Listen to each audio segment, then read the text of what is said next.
Bonsoir à tous et bienvenue dans Sombre Secret. Aujourd'hui, nous nous plongeons plus avant dans les différents clans vampiriques qui peuplent les nuits du monde des ténèbres. Après les Ventru, intéressons-nous aux Toréadors. Un nouveau réveil, une nouvelle nuit, encore et à jamais. Vous contemplez encore quelques instants ces pensées, vous, votre immortalité. La contemplation, vous aimez vous adonner à ce jeu. Certains voient cela comme de la faiblesse, mais ce ne sont que des ignares. Ils avancent dans leur non-vie, incapables de percevoir la beauté mortelle et l'ironie subtile de votre situation. Vous la voyez. Vous connaissez bien cette beauté et l'utilisez à bon escient pour donner vie à votre art. Un adage dit que seuls les artistes voient le monde tel qu'il est, et vous êtes l'artiste parmi les artistes. Vous êtes un toréador. À la fois respectés et craints, les toréadors ont toujours été le clan le plus proche de l'humanité, servant tantôt de muse aux auteurs classiques, tantôt de gardiens de la culture mortelle. On leur doit de nombreux mythes fondateurs de nos sociétés, tels que le conte du Minotaure ou d'Orphée. La légende dit même que Arikel, l'antédiluvien à l'origine du clan, fut une peintre si exceptionnellement douée qu'elle parvint à créer une fresque représentant le passé, le présent et le futur des Kainites. Cependant, les Toréadors sont avant tout un clan extrêmement divisé, et à peine moins élitiste que les Ventru dont nous parlions dans la vidéo précédente.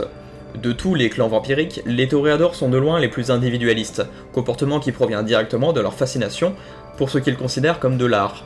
Ainsi, si l'un dévoue sa non-vie entière à la pratique d'un art particulier, il aura tendance à mépriser ses confrères n'ayant pas la même vision que lui, voire à vouloir carrément faire disparaître ce qu'il considère comme une vulgaire parodie d'art.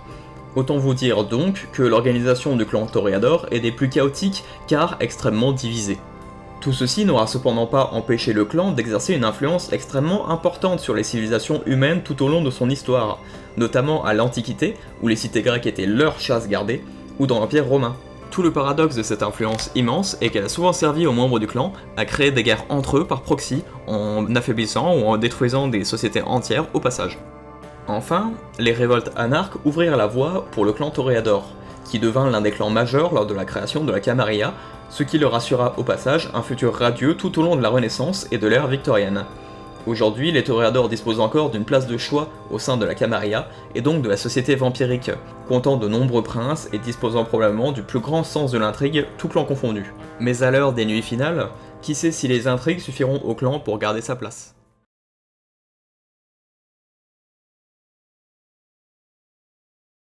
Afin de discuter de la faiblesse des Toréadors, revenons à l'histoire de la fresque de Arikel. La légende veut que, après que Cain ait vu cette fresque relatant le passé, le présent et le futur de ses enfants, celui-ci aurait été pris d'une immense colère en voyant quel triste destin attendait les Kainites. Il aurait alors maudit Arikel avec ce qui est aujourd'hui la malédiction du clan, son obsession dévorante pour le beau.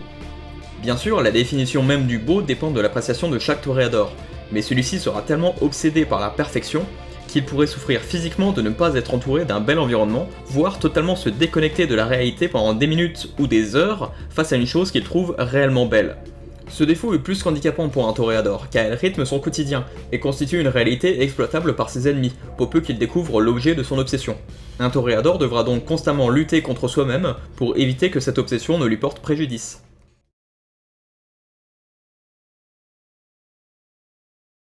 Un peu à la manière du Ventru, le Toréador est un vampire avant tout social, capable d'amasser richesse, alliés, informations, grâce à ses talents de persuasion et d'intrigue.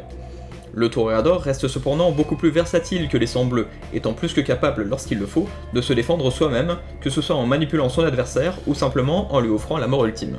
Pour ce faire, le Toréador dispose d'une panoplie de disciplines lui permettant de répondre à de nombreuses situations.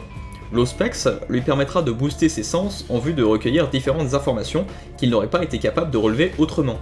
En cas de combat, la célérité lui donne un avantage certain en multipliant sa vitesse et ses réflexes, mais la carte secrète du Toréador est la présence, qui lui permet de manipuler les êtres qui l'entourent, non pas en leur imposant sa volonté, mais en jouant sur leurs sentiments, grâce à une aura de charisme ou de dangerosité, ce qui les transforme en véritables champions du bluff et de l'intrigue. En outre, je conseille ce clan à ceux qui désirent créer un vampire relativement équilibré, au potentiel de roleplay certain, tout en conservant une certaine difficulté grâce à leur faiblesse qui peut être très handicapante dans certaines situations. Merci d'avoir suivi ce nouvel épisode de Sombre Secret. On reprend les études, mais ça n'empêchera pas de vous fournir au moins un épisode par mois, en espérant que celui-ci vous plaise autant que les 3 derniers.